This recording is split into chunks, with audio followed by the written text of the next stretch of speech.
Muling pagbubukas ng klase ngayong taon, sinisiguro ng kapulisan ng Police Regional Office 6 ang kaligtasan ng mga mag-aaral, guro at mga magulang upang ito'y tiyaking maayos ang daloy ng pagbabalik ng mga estudyante sa kanilang paaralan.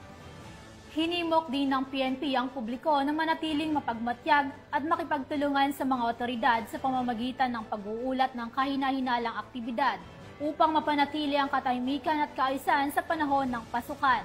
Yan ang balitang hatid ni Patrolwoman Charmaine Balunsat.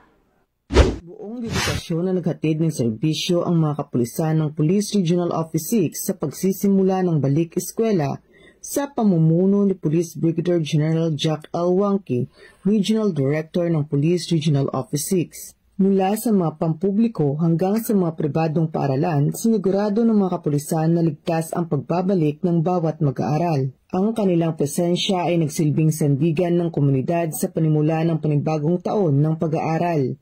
Itinalaga ang mga pulis sa mga paaralan upang agarang tumugon sa anumang insidente o pangangailangan. Hindi lamang sila nakabantay, nakahanda rin sila na umalalay at magsilbing katuwang ng mga guro at magulang sa pangangalaga sa mga estudyante.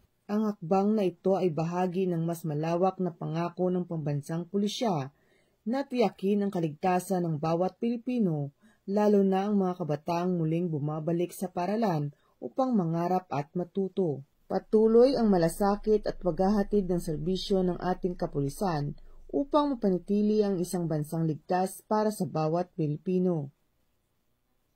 Mula dito sa Police Regional Office 6, ako ang inyong Police News Network Correspondent, Patrolwoman Charmaine Balunsat, alagad ng batas, tagataguyod ng Balitang Pulis.